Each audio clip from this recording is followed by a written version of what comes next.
ಮತ್ತಾಯನು ಬರೆದ ಪವಿತ್ರ ಶುಭ ಸಂದೇಶದಿಂದ ವಾಚನ.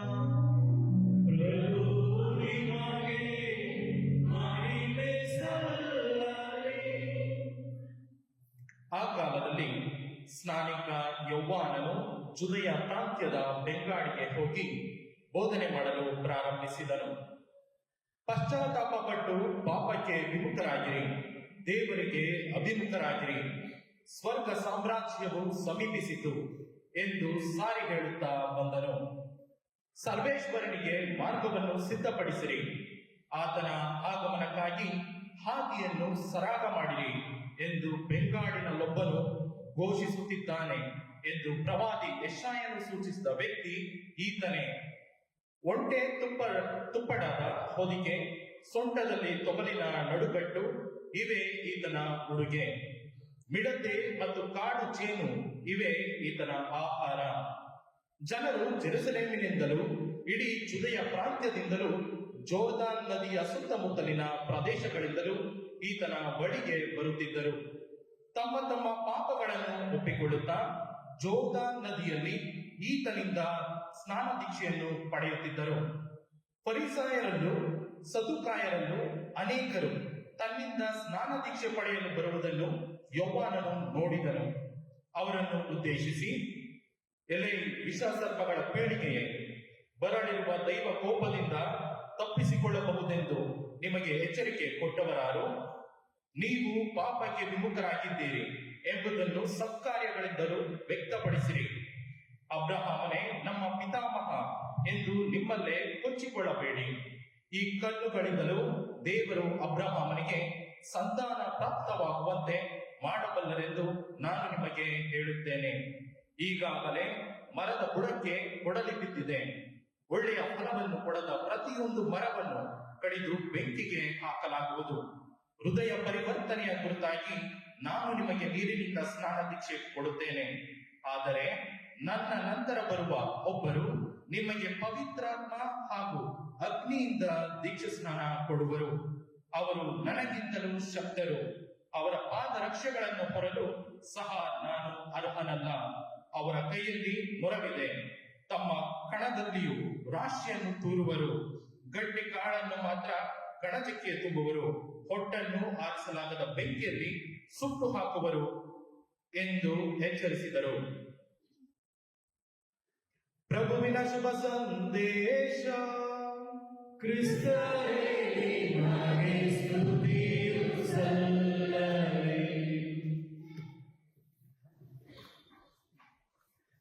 ಪ್ರೀತಿಯ ಸಹೋದರ ಸಹೋದರಿಯರೇ, ಗುಡ್ ಮಾರ್ನಿಂಗ್. ಇವತ್ತು ಮತ್ತಾಯನು ಬರೆದ ಆ ಶುಭ ಸಂದೇಶದ ವಿವರಣೆಯನ್ನ ನಾವು ಒಂದಷ್ಟು ಮಟ್ಟಿಗೆ ತಿಳಿದುಕೊಳ್ಳೋಣ. ಅಲ್ಲಿ ಬರುವಂತಹ ಮಾತುಗಳ ಅರ್ಥ ಏನು, ಯಾತಕ್ಕಾಗಿ ಮತ್ತಾಯ ಹೀಗೆ ಬರೆಯುತ್ತಾನೆ ಎಂಬುದನ್ನು. ಮೊದಲನೇದಾಗಿ ಪ್ರೀತಿಯ ಸಹೋದರ ಸಹೋದರಿಯರೇ, ಮತ್ತಾಯನು ಕೊಟ್ಟಂತಹ ಆ ವ್ಯಕ್ತಿ ಸ್ನಾನಿಕ ಯೌವಾನ. ಯಾವ ತರಹದ ಬಟ್ಟೆ ಹಾಕೊಂಡಿದ್ದ? ಚರ್ಮದ ಬಟ್ಟೆ. ಊಟ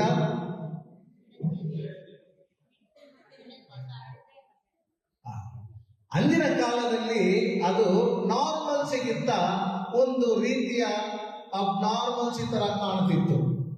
ಎಲ್ಲ ಬಟ್ಟೆಗಳು ಹಾಕೊಂಡಿರ್ಬೇಕಾದ್ರೆ ಒಬ್ಬ ವ್ಯಕ್ತಿ ಚರ್ಮದಲ್ಲಿ ಬಟ್ಟೆಯನ್ನು ಹಾಕೊಂಡು ಸುತ್ತಕೊಂಡು ಕಟ್ಕೊಂಡು ಬಂದಿದ್ದಾನೆ ಅಂತ ಹೇಳಿದ್ರೆ ಎಲ್ಲ ಆಶ್ಚರ್ಯವಾಗಿ ನೋಡೋರು. ಇವಾಗ ನೋಡೋದಿಲ್ಲ ಬಿಡಿ, ಇವಾಗ ನೋಡ್ತಾರ? ನೋಡೋದಿಲ್ಲ. ನಾವು ಕಾಲೇಜ್ ಓದಬೇಕಾದ್ರೆ ಜೀನ್ಸ್ ಅಂತ ಹೇಳಿದ್ರೆ ಅವಾಗ ಒಂದು ಒಳ್ಳೆಯ ಎಲ್ಲ ಯುವತಿಯರು ಬಯಸುವ ಒಂದು ಬಟ್ಟೆ ಆಗಿತ್ತು. ಅಲ್ಲ, ಕಾಲೇಜೆಲ್ಲ ಪಾಸ್ ಆದ್ಮೇಲೆ ನೆಕ್ಸ್ಟ್ ಆಮೇಲೆ 2 ಬ್ಯಾಚ್ ಆದ್ಮೇಲೆ ಅದೇ ಜೀನ್ಸ್ ನ ಹರ್ಕೊಂಡು ಬಂದು ಕಿತ್ತೋಗಿರೋದು, ಅರ್ಧೋಗಿರೋದು ಅದು ಫ್ಯಾಷನ್, ಎಲ್ಲರೂ ಅಕ್ಸೆಪ್ಟ್ ಮಾಡ್ತಾರೆ. ಈಗ ಕಂಪ್ನಿನೇ ಅರ್ಧಕರಿಸವ್ರೆ. ಅದಕ್ಕೆ ಬಂದ್ಬಿಟ್ಟು ನಮ್ಮ ಮಕ್ಕಳು ದುಡ್ಡು ಕೊಡ್ತಾರೆ, 4,000 5,000 ಫ್ಯಾಷನ್. ಆ ಕಾಲದಲ್ಲಿ ಫ್ಯಾಷನ್ ಎಲ್ಲ ಇಲ್ಲ. ಮತ್ತೆ ಯಾಕೆ ಸ್ನಾನಿಕ ಯೌವಾನ ಒಂದು ಕಾಡು ಮನುಷ್ಯ ತರ ಈ ಒಂದು ಶುಭ ಸಂದೇಶದಲ್ಲಿ ಕಾಣಿಸಿಕೊಳ್ಳುತ್ತಾನೆ? ಅದಕ್ಕೆ ಒಂದು ಫೆನಾಮಿನ. ಅಂದ್ರೆ ಒಂದು ಒಪಿನಿಯನ್. ಆ ಕಾಲದಲ್ಲಿ ಒಂದು ಆಶ್ರಮ ಇತ್ತು, ಎಲ್ಲಿ ಸಪ್ತ ಸಮುದ್ರ ಪಕ್ಕ ಇರುವಂತಹ ಗುಹೆಗಳಲ್ಲಿ ಕೆಲವು ಯಹೂದ್ಯರು ಹೋಗಿ ಅಲ್ಲಿ ಋಷಿಗಳಂತೆ ವಾಸ ಮಾಡುತ್ತಿದ್ರು. ಅವರಿಗೆ ಕುಮ್ರಾನ್ ಮಾಂಕ್ಸ್ ಎಂಬುದಾಗಿ ಹೆಸರು. ಕುಮ್ರಾನ್ ಮಾಂಕ್ಸ್, ಕುಮ್ರಾನ್ ಅನ್ನೋದು ಸ್ಥಳದ ಹೆಸರು, ಮಾಂಕ್ಸ್ ಋಷಿಗಳು. ಇವರ ಕೆಲಸ ಏನು? ಈ ಕುಮ್ರಾನ್ ಗುಹೆಗಳಲ್ಲಿ ಜೀವಿಸಿದಂತಹ ಯಹೂದ್ಯರ ಕೆಲಸ ಏನು? ಎರಡೇ. ಒಂದು ಏನಂತ ಹೇಳಿದ್ರೆ ಬೈಬಲ್ ಗ್ರಂಥವನ್ನ ಅದನ್ನ ಕಾಪಿ ಮಾಡೋದು, ಚರ್ಮಗಳ ಮೇಲೆ ಕಾಪಿ ಮಾಡಿ ಅದನ್ನ ಸೂಳಿಯಾಗಿ ಸುತ್ತಿ ಮಡಕೆಗಳಲ್ಲಿ ಇಡುವಂತ ಕೆಲಸ ಒಂದು. ಎರಡನೇದು, ಅವರು ತಮ್ಮನ್ನೇ ಸಿದ್ಧಪಡಿಸಿಕೊಳ್ಳಬೇಕಾಗಿತ್ತು. ಮೆಸ್ಸೆಯ ಬರಬೇಕಾದರೆ ಈ ಜನರಿಗೆ ವಿಮೋಚನೆಯನ್ನ ಕೊಡ್ತಾರೆ. ಆಗ ನಾವೆಲ್ಲರೂ ಕೂಡ ಮೆಸ್ಸಾಯ ಆತನ ಪರವಾಗಿ ನಿಂತು ಹೋರಾಡಬೇಕು, ದೊಡ್ಡ ಸೈನ್ಯವಾಗಬೇಕು ನಾವು ಎಂಬುದಾಗಿ ಅವರನ್ನೇ ಅವರು ಸಿದ್ಧತೆ ಮಾಡಿಕೊಳ್ಳುತ್ತಿದ್ದರು. ಈಗ ಒಪಿನಿಯನ್ ಏನು ಅಂತ ಹೇಳಿದ್ರೆ, ಸ್ನಾನಿಕ ಯೌವನ ಬಹುಶಃ ಆ ಒಂದು ಮಠದಲ್ಲಿ ಒಬ್ಬ ವ್ಯಕ್ತಿಯಾಗಿ ಇದ್ದಿರಬಹುದು.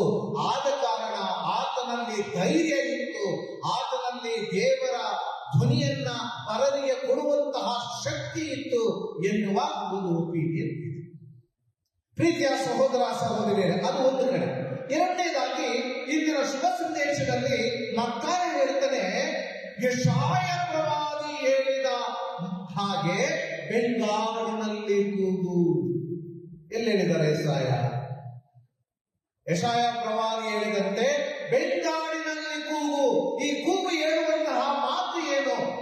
ಪರಿವರ್ತನೆಯಾಗಿ ದೇವರು ನಿಮ್ಮನ್ನು ನೋಡಲು ಬರುತ್ತಾರೆ, ಅವರಿಗೆ ಹಾದಿಯನ್ನ ಸರಾಗ ಮಾಡಿ.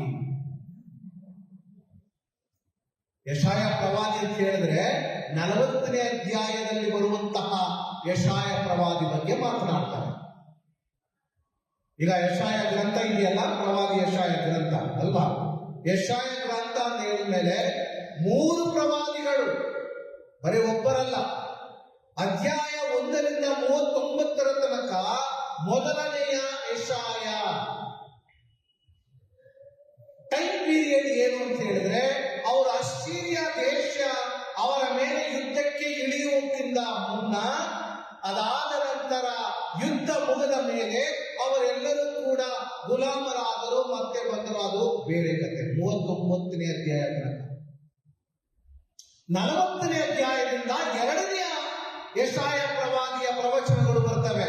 ಈ 2ನೆಯ ಪ್ರವಾದಿ ಏನ್ ಹೇಳ್ತಾರೆ ಅಂತ ಹೇಳಿದ್ರೆ, 587ರಲ್ಲಿ ಬಾಬಿಲೋನ್ ದೇಶದವರು ಇಸ್ರಾಯೇಲ್ ಜನಾಂಗದ ಮೇಲೆ ಯುದ್ಧಕ್ಕಿಳಿದು ಇಸ್ರಾಯೇಲ್ ಜನಾಂಗವನ್ನ, ಅವರ ದೇವಾಲಯವನ್ನ, ಅವರ ನಾಡನ್ನ ಧ್ವಂಸ ಮಾಡಿ ಎಲ್ಲಾ ತರಹದ ವಿಷಯಗಳನ್ನ ಬಾಬಿಲೋನ್ ದೇಶಕ್ಕೆ ಎಳೆದುಕೊಂಡು ಹೋಗ್ತಾರೆ.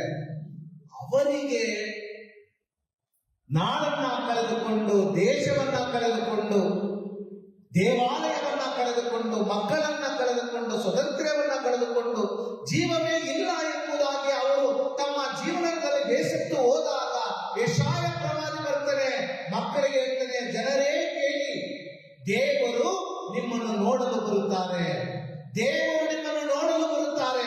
ಆದುದರಿಂದ ನೀವು ಮನ ಪರಿವರ್ತನೆಯಾಗಿ ದೇವರನ್ನ ಬರಮಾಡಿಕೊಳ್ಳುವ ಅರ್ಹತೆಯನ್ನ ಪಡೆದುಕೊಳ್ಳಿ ಎಂಬುದಾಗಿ ಯೆಶಾಯ ಪ್ರವಾದಿ ಇಸ್ರಾಯೇಲ್ ಜನಾಂಗಕ್ಕೆ ಬಾಬಿಲೋನ್ ದೇಶದಲ್ಲಿ ಹೇಳ್ತಾರೆ. ಪ್ರೀತಿಯ ಸಹೋದರ ಸಹೋದರಿಯರೇ, ಈ ಪ್ರವಚನ ಪರಿಪೂರ್ಣಗೊಳ್ಳುವಂತೆ ಯೇಸು ಸ್ವಾಮಿ ಮತ್ತೆ ಬರುತ್ತಾರೆ ಎನ್ನುವ ಪ್ರಬೋಧನೆ ಸ್ನಾನಿಕ ಯೌವಾನದಾಗಿರುತ್ತದೆ. ಹೀಗೆ ಬಾಬಿಲೋನ್ ದೇಶದಲ್ಲಿ ನಂಬಿಕೆಯನ್ನ, ವಿಶ್ವಾಸವನ್ನ, ಭರವಸೆಯನ್ನ ಕೊಟ್ಟಂತಹ ಯೆಶಾಯ ಪ್ರವಾದಿ ಇವತ್ತು ಇಸ್ರಾಯೇಲ್ ಜನಾಂಗಕ್ಕೆ ಆ ಭರವಸೆಯನ್ನ ಕೊಡಲು ತನ್ನ ಪ್ರಬೋಧನೆಯನ್ನ ಬೆಂಗಾಡಿನಲ್ಲಿ ಕೊಡುತ್ತಾನೆ. ಆದ ಕಾರಣ ಯೆಶಾಯ ಪ್ರವಾದಿ ಹೇಳಿದ ಮಾತು ಬೆಂಗಾಡಿನ ಕೂಗು ಎನ್ನುವುದನ್ನು ಸ್ನಾನಿಕ ಯೌವಾನನಿಗೆ ಹೋಲಿಕೆಯಾಗುತ್ತೆ. ಮೊದಲನೇ ವಿಷಯ. ಎರಡನೇ ವಿಷಯ, ಈ ಸ್ನಾನಿಕ ಯೌವಾನ ಯಾವ ಸಂದೇಶವನ್ನು ಜನರಿಗೆ ಕೊಟ್ಟ? ಮನ ಪರಿವರ್ತನೆ. ಮನ ಪರಿವರ್ತನೆ. ದೇವರು ಬರ್ತಾರೆ, ನಾವು ಏನ್ ಮಾಡಬೇಕು? ಆ ಕಾಲದಲ್ಲಿ ಏನ್ ಮಾಡೋರು? ಈಗ ರಾಜರುಗಳು ಬಂದ್ರೆ ಹಾದಿ ದಾರಿ ರೋಡು ಎಲ್ಲ ಕ್ಲೀನ್ ಮಾಡಿ ರೆಡಿ ಮಾಡೋರು, ಹೌದಾ ಇಲ್ವಾ? ಇವತ್ತು ಕೂಡ ನಮ್ಮ ಕಡೆ ತೇರುಗಳು ಬಂದ್ರೆ ಏನ್ ಮಾಡ್ತೀವಿ? ತೇರಿನ ಮೆರವಣಿಗೆ ನಮ್ಮ ಮನೆ ಮುಂದೆ ಹೋಗುತ್ತೆ ಅಂತ ಹೇಳಿದ್ರೆ ಎಲ್ಲ ಕ್ಲೀನ್ ಮಾಡ್ಬಿಡ್ತೀವಿ ಅಲ್ವಾ? ಸಾಧಾರಣ ವಾಸ್ತವ. ವಾಸ್ತವ ಆ ಕಾಲದಲ್ಲಿ ರಾಜರುಗಳು ಈ ಯುದ್ಧಕ್ಕೆ ಹೋಗಿ ಗೆದ್ದು ಬರ್ಬೇಕಂದ್ರೆ ಅವ್ರನ್ನ ಬರಮಾಡಿಕೊಳ್ಳೋರು. ಯಾಕಂತ ಹೇಳಿದ್ರೆ ಸುಮ್ಮನೆ ಬರ್ತಿರ್ಲಿಲ್ಲ. ಎಲ್ಲಿ ಯುದ್ಧದಲ್ಲಿ ಗೆಲ್ತಿದ್ರೋ ಅಲ್ಲಿರುವ ಹಣ ಆಸ್ತಿ ಬೆಳ್ಳಿ ಬಂಗಾರ ಎಲ್ಲಾನು ತೋಚ್ಕೊಂಡು ಬರ್ತಿದ್ರು. ಆವಾಗ ಜನರಿಗೆಲ್ಲ ಖುಷಿ, ನಾವು ಇನ್ನೂ ಚೆನ್ನಾಗಿ ಬದುಕ್ತೀವಿ ಅಂತ. ಆಗ ಅವರೆಲ್ಲರೂ ಕೂಡ ಸಂತೋಷದಿಂದ ಜಯಘೋಷ ಮಾಡಿ ಅವರನ್ನ ಬರಮಾಡಿಕೊಳ್ಳುತ್ತಿದ್ದರು. ಇದು ವಾಸ್ತವ. ಇದು ಒಂದು ಕಡೆ. ಎರಡನೇದು ಏನಂತ ಹೇಳಿದ್ರೆ, ಈ ನೀರು ಅಂತ ಹೇಳಿದ್ರೆ ಪರಿಶುದ್ಧಗೊಳಿಸುವ ಒಂದು ಸಾಧನವಾಗಿತ್ತು. ಸಾಧಾರಣವಾಗಿ ಯೇಸು ಸ್ವಾಮಿ ಶುಭ ಸಂದೇಶದಲ್ಲಿರ್ಬೇಕಾದ್ರೆ ಅವರ ಮೇಲೆ ಬಂದು ಹೇಳ್ತಾರೆ, ಸ್ವಾಮಿ ಎಲ್ಲಾ ಕೈ ತೊಳಿತಾರೆ, ಕೈ ತೊಳ್ಕೊಂಡು ತಿಂತಾರೆ, ನಿಮ್ ಶಿಷ್ಯರು ಕೈ ತೊಳೆಯೋದಿಲ್ಲ, ಕಾಲು ತೊಳೆಯೋದಿಲ್ಲ, ಹಾಗೆ ತಿಂತಾರೆ ಹೇಗೆ ಅಂತ. ಅದು ಒಂದು ಸಾಂಗ್ಯ. ಯಾಕೆಂತ ಹೇಳಿದ್ರೆ ಅಲ್ಲಿ ಮರಳುಗಾಡುಗಳು ತುಂಬಿರುವಂತಹ ಒಂದು ಸ್ಥಳದಲ್ಲಿ ಆಚೆ ಹೋದ್ರೆ ತುಂಬಾ ಡಸ್ಟ್ ಇರ್ತದೆ. ವಾಸ್ತವವಾಗಿ ಅವರು ಬಂದಿದ ತಕ್ಷಣ ಕೈ ತೊಳಿಲೇಬೇಕು. ಹೀಗೆ ಅದನ್ನ ಒಂದು ಸಾಂಗ್ಯವಾಗಿ ಅವರು ಇಟ್ಟುಕೊಂಡಿದ್ದಾರೆ. ಈಗ ಸ್ನಾನಿಕ ಯೌವನ ಏನ್ ಮಾಡ್ತಾರೆ, ಅದೇ ನೀರನ್ನ ತಗೊಂಡು ಅದನ್ನ ಪಾಪ ಪರಿಹಾರದ ವಿಷಯವಾಗಿ ಮಾರ್ಪಡಿಸ್ತಾರೆ. ಈಗ ಜನರಿಗೆ ಹೇಳ್ತಾರೆ, ನಿಮ್ಮ ಜೀವನಗಳನ್ನ ಉದ್ಧಾರ ಮಾಡಲು, ನಿಮಗೆ ಸಂದೇಶವನ್ನ ಕೊಡಲು, ರೋಗ ರುಜಿನಗಳನ್ನ ಗುಣಪಡಿಸಲು, ನಿಮ್ಮ ಗಾಯಗಳನ್ನ ಕಟ್ಟಲು ದೇವರು ನಿಮ್ಮನ್ನ ನೋಡಲು ಬರುತ್ತಾ ಇದ್ದಾರೆ. ಆದ ಕಾರಣ ನೀವು ಮನ ಪರಿವರ್ತನೆಯಾಗಿ ಕೆಟ್ಟ ವಿಷಯಗಳನ್ನ ಬಿಡಿ, ಕೆಟ್ಟ ಹಾದಿಯನ್ನ ಬಿಡಿ, ಕೆಟ್ಟ ಜೀವನವನ್ನ ಬಿಡಿ, ಮನ ಪರಿವರ್ತನೆ ಹೊಂದಿ ನೀವು ದೇವರನ್ನ ನಿಮ್ಮ ಮನಗಳಲ್ಲಿ ಬರಮಾಡಿಕೊಳ್ಳಿ. ಇದು ಸ್ನಾನಿಕ ಯೌವನದ ಸಂದೇಶ. ಪ್ರೀತಿಯ ಸಹೋದರ ಸಹೋದರಿಯರೇ, ಕೆಲವೊಮ್ಮೆ ಏನಾಗುತ್ತೆ, ನಮ್ಮ ಮನ ಪರಿವರ್ತನೆ ಕ್ಷಣಕ್ಕೆ ಮಾತ್ರ ಇರ್ತದೆ, ಅದಾದ ನಂತರ ಇರೋದಿಲ್ಲ. ಈಗ ಪ್ರಬೋಧನೆ ಕೊಡ್ಬೇಕಾದ್ರೆ ಸ್ವಾಮಿ ಒಳ್ಳೆ ಪ್ರಬೋಧನೆ ಕೊಡ್ತಾರೆ, ಚೆನ್ನಾಗಿದೆ ಕೇಳಿಸ್ಕೊಳಕ್ಕೆ. ದೇವಸ್ಥಾನದ ಆಚೆ ಹೋಗಿದ ತಕ್ಷಣ ಅದರ ಫಲ ಏನೂ ಇರೋದಿಲ್ಲ. ಇಲ್ಲಿ ಹೇಳ್ತೀವಿ, ಸಮಾಧಾನವಾಗಿರಿ, ಪ್ರೀತಿಸ್ರಿ, ಕುಟುಂಬವನ್ನ ಒಗ್ಗಟ್ಟಾಗಿ ಇಟ್ಕೊಳ್ಳಿ, ತುಂಬಾ ಚೆನ್ನಾಗಿದೆ ಭಾರತ. ಆಚೆ ಹೋಗಿದ ತಕ್ಷಣ ಗಂಡ ಬಂದ ಬಾ ನಾಷ್ಟಗಳನ್ನು ಹೋಗ, ನೀವು ಹೋಗೋಣ ಈ ಕಡೆ ಹೋಗ್ತೀನಿ ಅಂತ. ಯಾವ ಪ್ರಯೋಜನಕ್ಕೆ? ಪ್ರೀತಿಯ ಸಹೋದರ ಸಹೋದರಿ, ಜನ ಏನ್ ಮಾಡ್ತಿದ್ರು, ಆ ಸಂದೇಶಗಳನ್ನ ಕೇಳಿದಾಗ ಇಮಿಡಿಯೇಟ್ ಆಗಿ ರೆಸ್ಪಾಂಡ್ ಮಾಡೋದು, ಅದಾದ ಮೇಲೆ ಮತ್ತೆ ಹಳೆ ಜೀವನಕ್ಕೆ ಹೋಗೋರು.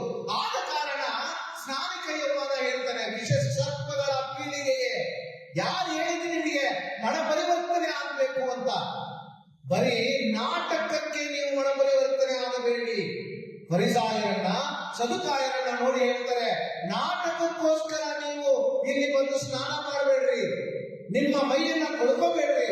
ನಿಜವಾದ ಮನ ಪರಿವರ್ತನೆ ನಿಮ್ಮಲ್ಲಿರಲಿ. ನಿಜವಾದ ಮನ ಪರಿವರ್ತನೆ ಇದ್ದರೆ ಹೊರತು ದೇವರನ್ನ ನಿಮ್ಮ ಮನೆಗಳಲ್ಲಿ ಬರಮಾಡಿಕೊಳ್ಳಲು ನೀವು ಅಸಾಧ್ಯರಾಗುತ್ತೀರಿ ಎಂಬುದಾಗಿ ಆ ಜನರಿಗೆ ಹೇಳ್ತಾರೆ.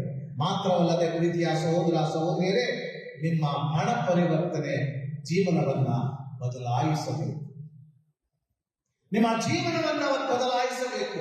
ಆ ಕಾಲದಲ್ಲಿ ಯಾಕೆ ಸ್ನಾನಕ್ಕೆ ಯೌವನ ಇಷ್ಟು ಮಟ್ಟಿಗೆ ಹೇಳಿದ್ರು ಅಂತ ಹೇಳಿದ್ರೆ, ಅವಾಗ ಏನ್ ಮಾಡೋರು ಅಂತ ಹೇಳಿದ್ರೆ, ಯೋಮ್ ಕಿಪ್ಪೂರ್ ಹಬ್ಬದಲ್ಲಿ ಏನ್ ಮಾಡೋರು, 2 ಡೇ ಆಫ್ ಅಟೋನ್ಮೆಂಟ್ ಅಂತ ಹೇಳ್ತಾರೆ ಆಂಗ್ಲ ಭಾಷೆಯಲ್ಲಿ. 2 ಕುರಿಗಳನ್ನ ತರೋರು. ಒಂದು ಕುರಿಯ ಮೇಲೆ ಎಲ್ಲಾ ಪಾಪಗಳನ್ನ ಅದ್ರ ಮೇಲೆ ಹಾಕಿ ಅದನ್ನ ಬೆಂಗಾಡಿಗೆ ಕರ್ಕೊಂಡು ಹೋಗಿ ಬಿಟ್ಬಿಡೋರು, ಅಸಾಸೆ. ಇನ್ನೊಂದು ಕುರಿಯನ್ನ ಪಾಪ ಪರಿಹಾರ ಬಲಿಯಾಗಿ ದೇವಾಲಯದಲ್ಲಿ ಬಲಿಯಾಗಿ ಸಮರ್ಪಿಸ್ತಿದ್ರು. ಈ ಬಲಿ ಅರ್ಪಿಸಿದ ಕೂಡಲೇ ಎಲ್ಲ ಹೇಳೋರು, ನಮ್ಮ ಪಾಪಗಳೆಲ್ಲ ಹೋಯಿತು, ಇನ್ಮೇಲೆ ನಮ್ಮಲ್ಲಿ ಯಾವ ಪಾಪ ದೋಷಗಳು ಇಲ್ಲ. ಯಾಕೆಂತ ಹೇಳಿದ್ರೆ ಪಾಪ ಪರಿಹಾರ ಬಲಿಯನ್ನ ನಾನು ಈಗಾಗಲೇ ಸಮರ್ಪಿಸಿದ್ದೇನೆ ಎಂಬುದಾಗಿ ಯೇಸು ಸ್ವಾಮಿ ಹೇಳ್ತಾರೆ, ಪ್ರಾಣಿಗಳ ರಕ್ತವು, ಪ್ರಾಣಿಗಳ ಬಲಿಯು ಇನ್ನು ಮುಂದೆ ನಿಮ್ಮ ಪಾಪಗಳನ್ನು ತೊಳೆಯುವುದಿಲ್ಲ. ದೇವರ ಪುತ್ರ, ದೇವರ ಕುರಿಮರಿಯ ತ್ಯಾಗ ಮಾತ್ರ ನಿಮ್ಮ ಪಾಪಗಳನ್ನು ಕ್ಷಮಿಸುತ್ತೆ ಎಂಬುದಾಗಿ ಹೇಳಿದರು. ಪ್ರೀತಿಯ ಸಹೋದರ ಸಹೋದರಿಯರೇ, ಸ್ನಾನಿಕ ಯೌವಾನನು ಹೇಳುವ ಮಾತು ಹಾಗೆ. ನೀವು ಬರೀ ಕುರಿಗಳನ್ನ ಪಾಪ ಪರಿಹಾರ ಬಲಿಯನ್ನಾಗಿ ಸಮರ್ಪಿಸಿ ನನ್ನ ಪಾಪಗಳಿಂದ ನಾನು ತೊಳ್ಕೊಂಡಿದ್ದೀನಿ, ಇನ್ನು ಮುಂದೆ ನಾನು ಏನು ಮಾಡಲು ನಡೀತದೆ ಎಂಬುದಾಗಿ ಮತ್ತೆ ಹೋಗಿ ಮಾಡಿದ ತಪ್ಪನ್ನೇ ಮತ್ತೆ ಮಾಡುತ್ತಿದ್ರಲ್ವಾ, ಅಂತಹ ಮನ ಪರಿವರ್ತನೆಯಲ್ಲ. ವಿಷ ಸರ್ಪದ ಪೀಳಿಗೆಗೆ ಚೆನ್ನಾಗಿ ಮನದಲ್ಲಿ ಇಟ್ಟುಕೊಳ್ಳಿ. ನೀವು ನಿಜವಾದ ಮನ ಪರಿವರ್ತನೆ ಹೊಂದದೆ ಹೋದರೆ ದೇವರು ನಿಮ್ಮನ್ನ ಬೆಂಕಿಗೆ ಹಾಕಿ ಸುಡುವರು. ಕಠಿಣವಾದ ಮಾತುಗಳು, ಕಠಿಣವಾದ ಮಾತುಗಳು. ಪ್ರೀತಿಯ ಸಹೋದರ ಸಹೋದರಿಯರೇ, ಸ್ನಾನಿಕ ಯೌವನ ಯಾರಿಗೂ ಭಯ ಪಡ್ತಿರ್ಲಿಲ್ಲ, ಯಾರಿಗೂ ಭಯ ಪಡ್ತಿರ್ಲಿಲ್ಲ. ಹೆರೋದ ಬರ್ತಾನೆ, ಹೆರೋದನ ಹೇಳ್ತಾನೆ, ನೀಚ ತಪ್ಪು ಮಾಡ್ಬಿಟ್ಟು ಹೆಂಗೋ ಬರ್ತೀಯ ನೀನು ಅಂತ ಕೇಳಿದ್ರು. ನೀನು ಅಣ್ಣನ ಹೆಂಡತಿನ ಇಟ್ಕೊಂಡು ನೀನು ಹೆಂಗೋ ಬರ್ತೀಯ ನನ್ನ ಮುಂದೆ ಅಂತ. ಯಾರಿಗಾದ್ರೂ ಧೈರ್ಯ ಇದೆಯಾ, ಸಿದ್ಧೈರ್ಯ ರಾಜ್ಯಗಳನ್ನ ನೋಡಿ ಬೈಯೋದಕ್ಕೆ? ಅವ್ರನ್ನ ನೋಡಿ ಎದುರೋರು. ಆದ್ರೆ ದೈವ ವಾಕ್ಯ ಅನ್ನೋದು, ದೇವರ ಧ್ವನಿ ಎನ್ನುವುದು, ದೇವರ ವಾರ್ತೆ ಎನ್ನುವುದು ಯಾರಿಗೂ ಮನುಷ್ಯರಿಗೂ ಭಯಪಡಬೇಕಾದ ಅವಶ್ಯಕತೆ ಇಲ್ಲ. ಯಾವುದು ಸತ್ಯವೋ ಅದು ಸತ್ಯ, ಯಾವುದು ಅಸತ್ಯವೋ ಅದು ಯಾವಾಗಲೂ ಅಸತ್ಯ. ಪ್ರೀತಿಯ ಸಹೋದರ ಸಹೋದರಿಯರೇ, ಸತ್ಯವನ್ನ ಮಾತಾಡಲು ಹಿಂಜರಿಯಬಾರದು. ಸ್ನಾನಿಕ ಯೌವನ ಮಾಡಿದ್ರು, ನೀ ರಾಜನಾಗಿರು ಅಥವಾ ಗುಲಾಮನಾಗಿರು, ತಪ್ಪು ಮಾಡಿದ್ರೆ ತಪ್ಪೆ, ಪಾಪ ಮಾಡಿದ್ರೆ ಪಾಪನೇ. ನಿನ್ನ ಪಾಪದಿಂದ ನೀನು ನಿನ್ನನ್ನು ರಕ್ಷಿಸಿಕೊಳ್ಳಲು ಮನ ಪರಿವರ್ತನೆ ಒಂದು. ಆದ ಕಾರಣ ಅವರು ಇಸ್ರಾಯೇಲ್ ಜನಾಂಗ ಅಂದ್ರೆ ಫರಿಸಾಯರು, ಸದುಕಾಯರು, ದೊಡ್ಡ ದೊಡ್ಡ ಶ್ರೀಮಂತರು ಬಂದಾಗ ವಿಷ ಸರ್ಪದ ಪೀಳಿಗೆ ಎಂಬುದಾಗಿ ಹೇಳಿದರು. ಎಷ್ಟು ಧೈರ್ಯ ಇದೆ ಅಲ್ವಾ? ದೇವರ ವಾಕ್ಯ, ದೇವರ ಸತ್ಯ, ದೇವರ ಪ್ರಸನ್ನತೆ ನಿಮ್ಮ ಹೃದಯದಲ್ಲಿ ಇದ್ದರೆ ನಿಮಗೂ ಕೂಡ ಇಂತಹ ಧೈರ್ಯ ಇರ್ತದೆ. ಸತ್ಯದ ಪರ ನಿಲ್ಲಲು, ಸತ್ಯವನ್ನ ಘೋಷಿಸಲು, ಸತ್ಯವನ್ನ ಜೀವಿಸಲು, ಸತ್ಯವನ್ನ ಪರರಿಗೆ ಕೊಡಲು. ಪ್ರೀತಿಯ ಸಹೋದರ ಸಹೋದರಿಯರು, ಅದನ್ನ ಇಂದು ಸ್ನಾನಿಕ ಯೌವನ ನಮಗೆ ಹೇಳಿಕೊಡ್ತಾರೆ. ಮಾತ್ರವಲ್ಲದೆ ಅವ್ರು ಹೇಳ್ತಾರೆ, ನನ್ನ ಮಾತುಗಳಿಗೆ ಬೆಲೆ ಕೊಟ್ಟು ಇಷ್ಟು ಜನ ಜೋರ್ಡಾನ್ ನದಿಯಲ್ಲಿ ನಿಮ್ಮ ದೇಹವನ್ನ ಕಳ್ಕೊತೀರಿ, ಮನ ಪರಿವರ್ತನೆ ಆಗ್ತೀರಿ. ಆದರೆ ನೀವು ಯಾರಿಗೋಸ್ಕರ ಮಾಡ್ತೀರಿ ಅಂತ ಹೇಳಿದ್ರೆ, ನನಗಿಂತಲೂ ಶ್ರೇಷ್ಠವಾದವನು ಆತನ ಪಾದ ರಕ್ಷೆಗಳನ್ನು ಬಿಚ್ಚಲು ಕೂಡ ನನಗೆ ಅರ್ಹತೆ ಇಲ್ಲ. ಪ್ರೀತಿಯ ಸಹೋದರ ಸಹೋದರಿಯರೇ, ಇಲ್ಲಿ ಸ್ನಾನಿಕ ಯೌವನನ ಸರಳತೆ, ಸ್ನಾನಿಕ ಯೌವನನ ತಾಳ್ಮೆ ಒಂದು. ಎರಡನೇದು, ಬರುವಂತಹ ದೇವರ ಪುತ್ರನ ಅಧಿಕಾರ. ಏನು ಈ ಅಧಿಕಾರ ಅಂತ ಹೇಳಿದ್ರೆ, ಒಬ್ಬರನ್ನ ರಕ್ಷಿಸಲು, ಒಬ್ಬರನ್ನ ಕ್ಷಮಿಸಲು, ಒಬ್ಬರಿಗೆ ಶಾಪವನ್ನ ಕೊಡಲು, ಒಬ್ಬರಿಗೆ ನಿತ್ಯ ಜೀವವನ್ನು ಕೊಡಲು, ಒಬ್ಬರಿಗೆ ನಿತ್ಯ ಬೆಂಕಿಯನ್ನು ಕೊಡಲು ಅಧಿಕಾರವುಳ್ಳವರು ದೇವರು. ಅಂತಹ ದೇವರು ಬರ್ತಾ ಇದ್ದಾರೆ. ಅವರ ಪಾದರಕ್ಷೆಗಳನ್ನು ಬಿಚ್ಚಲು ಕೂಡ ನನಗೆ ಅರ್ಹತೆ ಇಲ್ಲ. ಅಂತಹ ದೇವರು ಬರುವಾಗ ನಿಮ್ಮ ಹಾದಿಯನ್ನ ತಯಾರಿಸಿ, ನಿಮ್ಮ ಮನವನ್ನ ದೇವರಿಗೆ ಸಮರ್ಪಿಸಿ, ಮನ ಪರಿವರ್ತನೆ ಆಗಿ, ನಿನ್ನ ತಪ್ಪು ಏನಂತ ಅರಿ, ಆ ತಪ್ಪಿಂದ ನೀನು ಹೊರಗೆ ಬರಲು ಪ್ರಯತ್ನ ಮಾಡು. ಬೆಳಗಾಗಿ ಬರುವ ಯೇಸು ಸ್ವಾಮಿ ನಿನ್ನ ಜೀವನದ ಬೆಳಕಾಗಿ, ಗುರಿಯಾಗಿ, ನಿನ್ನ ಜೀವನದ ತಿರುಳಾಗಿ, ಅರ್ಥವಾಗಿ ಇರುವುದನ್ನ ಇಂದಿನ ಶುಭ ಸಂದೇಶದಲ್ಲಿ ಸ್ನಾನಿಕ ಯೌವನ ಹೇಳ್ತಾನೆ. ಪ್ರೀತಿಯ ಸಹೋದರ ಸಹೋದರಿ, ಮನ ಪರಿವರ್ತನೆ ಎನ್ನುವುದು ಅತಿ ಮುಖ್ಯವಾದ ವಿಷಯ. ನಾನು ಸುವಾಸನೆ ಹೇಳಿದ್ದೀನಿ. ಸ್ನಾನಿಕ ಸಂತ ಅರುಳಪ್ಪರು ಬಂದು ಅವರ ಶುಭ ಸಂದೇಶದಲ್ಲಿ ಹೇಳ್ತಾರೆ, ಯೇಸು ಸ್ವಾಮಿ ಭೂಲೋಕಕ್ಕೆ ಬೆಳಕಾಗಿ ಬಂದರು. ಮನುಷ್ಯನ ಜೀವನದಲ್ಲಿ ಆತನ ತಪ್ಪುಗಳೇ ಕತ್ತಲೆ. ನಿನ್ನನ್ನು ಕತ್ತಲೆಯಲ್ಲ, ಕಾಲತ್ತಲೆಯಲ್ಲಿ ತಂದಂತೆ ನಿಮ್ಮ ತಪ್ಪುಗಳು. ಆದರೆ ಯೇಸು ಸ್ವಾಮಿ ಆ ಕತ್ತಲಿಂದ ಹೊರಬರಲು ಒಂದು ಬೆಳಕಾಗಿ ಬಂದಿದ್ದಾರೆ. ಆ ಬೆಳಕಾಗಿ ಬಂದಿರುವ ಯೇಸು ಸ್ವಾಮಿಯನ್ನು ನಾನು ಬರಮಾಡಿಕೊಳ್ಳಬೇಕು ಅಂತ ಹೇಳಿದ್ರೆ, ನನ್ನ ಹೃದಯದಲ್ಲಿ, ನನ್ನ ಅಂತರಂಗದಲ್ಲಿ ಇರುವಂತಹ ತಪ್ಪುಗಳು, ಪಾಪದ ದೋಷಗಳು ಎನ್ನುವ ಕತ್ತಲೆಯನ್ನ ನಾನು ತಿಳಿಸಬೇಕಾಗಿರುತ್ತದೆ. ಅದನ್ನ ನಾನು ನಿಷ್ಠೆಯಿಂದ ಮಾಡುವಾಗ, ಬೆಳಕಿಂದ ನನ್ನ ಹೃದಯವನ್ನ ತುಂಬಿಸಿಕೊಂಡಾಗ, ಬೆಳಕಾಗಿರುವ ಯೇಸು ಸ್ವಾಮಿ ನಮ್ಮೊಡನೆ ಇರುತ್ತಾರೆ. ಇಮ್ಯಾನುವೇಲ್, ಗಾಡ್ ಇಸ್ ವಿತ್ ಅಸ್. ಪ್ರೀತಿಯ ಸಹೋದರ ಸಹೋದರಿಯರೇ, ಕ್ರಿಸ್ತ ಜಯಂತಿ ಮಹೋತ್ಸವದ ಅರ್ಥ. ಯೇಸು ನಮ್ಮ ಮನೆಗೆ ಬರ್ತಾರೆ, ಬರೀ ಗೋಧಿ ಕಟ್ಬಿಟ್ಟು 4,000 ರೂಪಾಯಿ ಇಟ್ಬಿಟ್ಟು ಕೇಕ್ ಕಟ್ ಮಾಡೋದಲ್ಲ ಕ್ರಿಸ್ಮಸ್. ಗೋಧಿ ಮಾಡಿದ ತಕ್ಷಣ ಯೇಸು ಸ್ವಾಮಿ ಬಂದು ಗೋಧಿಯಲ್ಲಿ ಕೂತ್ಕೋತಾರ? ಹೇಳ್ರಿ. ಪ್ರತಿಯೊಂದು ಮನೆಯಲ್ಲಿ ಗೋಧಿ ಕಟ್ತೀವಿ ಅಲ್ವಾ? ಕಟ್ತೀವಲ್ವಾ? ಸ್ವಲ ಕಟ್ಟೋರು ಈಗ ಎಲ್ಲ ರೆಡಿಮೇಡ್ ಬಂದೈತೆ. 500 ರೂಪಾಯಿ ಕೊಟ್ಟರೆ ಅವ್ರು ಕೊಡ್ತಾರೆ ಅಲ್ವಾ? ಎತ್ಕೊಂಡೋಗಿ ಈಗ ಗೋಧಿ ಇರೋದು ಏನಾಗಿದೆ ನಮ್ಮ ಮನೆಯಲ್ಲಿ? ಡೆಕೋರೇಷನ್ ಆಗಿದೆ. ಡೆಕೋರೇಷನ್ ಅಲ್ವಾ? ಡೆಕೋರೇಷನ್ ಅಲ್ಲಿ ಒಂದು ಐಟಮ್ ಏನು? ಸ್ಟಾರ್ ಮೇಲೆ ಇರಬೇಕು. ಆಗಮನ ಕಾಲ ಆರಂಭವಾಗಿದೆ. ನಾವು ಕ್ರೈಸ್ತರು ಲೋಕಕ್ಕೆಲ್ಲ ಗೊತ್ತಾಗ್ಬೇಕು. ಏನ್ ಮಾಡ್ಬೇಕು? ಸ್ಟಾರ್ ಮೇಲೆ ನೇತಾಕ್ಬಿಡ್ಬೇಕು. ಮನೆಯೊಳಗೆ ಏನ್ ಮಾಡ್ಬೇಕು? ಹಾಲಲ್ಲಿ ಗೋಧಿ ಕಟ್ಬಿಡ್ಬೇಕು. ಕಿಚನ್ ಅಲ್ಲಿ ಕೇಕ್ ಇಟ್ಬಿಡ್ಬೇಕು. ಯಾಕಂದ್ರೆ ಅಮ್ಮ ಅಡಿಗೆ ಮಾಡ್ತಾ ಒಂದು ಮಿಸಾಕ್ ತಿನ್ಬೇಕು. ಕ್ರಿಸ್ತ ಜಯಂತಿ ಬಂದ ಕೂಡಲೇ ಶುಗರ್ 400 ಹೋಗಿರ್ಬೇಕು ಅಲ್ವಾ? ಅಷ್ಟೇ ತಾನೆ? ಮತ್ತೆ ಗೋಧಿ ಏನು ಕಟ್ಟೋದು? ಗೋಧಲೆ ಮನೆ ಮೂಲೆಗಳಲ್ಲಿ ಕಟ್ಟಬೇಡಿ, ನಿಮ್ಮ ಹೃದಯದಲ್ಲಿ ಕಟ್ಟಿ.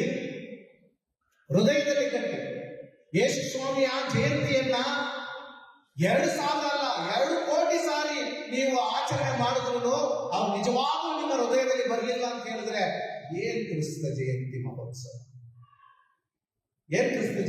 ನಾವು ವರ್ಷ ಕೇಳೋದು. ಈ ವರ್ಷನೂ ಕೇಳ್ತೀನಿ ಕ್ರಿಸ್ತ ಜಯಂತಿ ಮಹೋತ್ಸವ ಅಲ್ಲ. ಎಲ್ಲ ಹೊಸ ಬಟ್ಟೆಗಳು ಹಾಕೊಂಡ್ಬರ್ತೀವಿ ಅಲ್ವಾ? ಹೌದಾ ಇಲ್ವಾ? ತಗೊಂಡಿದ್ದೀರಾ? ಎಲ್ಲ ತಗೊಂಡಿದ್ದೀರಾ? ಇನ್ನೇ ಇಲ್ವಾ? ತಲೆ ಕಟ್ಸಿ ತಗೊಂಡಿದ್ದೀರಾ ಇಲ್ವಾ? ಇಲ್ಲ. ನೀವು ಕೊಟ್ಟಿದ್ದೀರಾ? ಈಗ ಲೇಡೀಸ್ ಎಲ್ಲ ಪ್ರಾಬ್ಲಮ್ ಇದೆ. ಅವ್ರು ಸ್ಟಿಚಿಂಗ್ಗೆ ಬಂದ್ಬಿಟ್ಟು 1 ತಿಂಗಳು 2 ತಿಂಗಳು ತಗೋತಾರೆ ಅಲ್ವಾ? 20,000 25,000 ಕೊಟ್ಟು ಅವರು ಸ್ಟಿಚಿಂಗ್ ಮಾಡ್ಕೊಂಡು ಬರ್ತಾರೆ. ಇರ್ಲಿ, ಯಾರಿಗೆ ಹುಟ್ಟು ಹಬ್ಬ, ಯಾರು ಹೊಸ ಬಟ್ಟೆಗಳು ಹಾಕೊಡೋದು? ಯಾವತ್ತಾದ್ರೂ ಯೋಚನೆ ಮಾಡಿದ್ದೀರಾ? ಯೇಸು ಸ್ವಾಮಿಯ ಜನನೋತ್ಸವಕ್ಕೆ ನಾನು ಯಾಕೆ ಹೊಸ ಬಟ್ಟೆಗಳು ಹಾಕ್ಬೇಕು? ಯಾಕೆ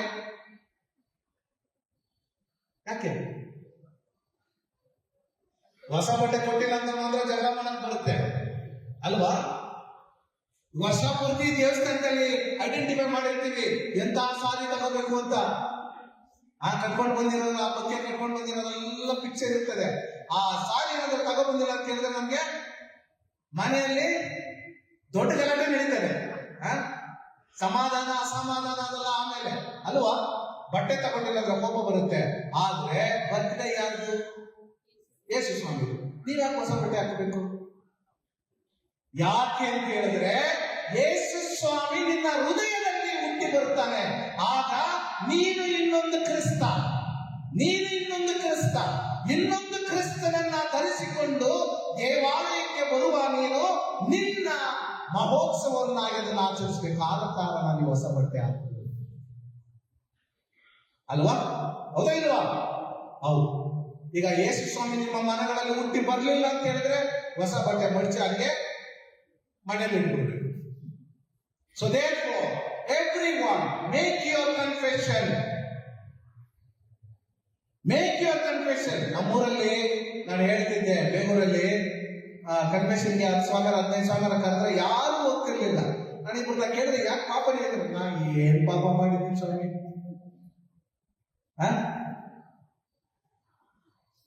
ನಮ್ಮ ತಪ್ಪುಗಳ ಧ್ಯಾನ ನಮಗಾಗಬೇಕು.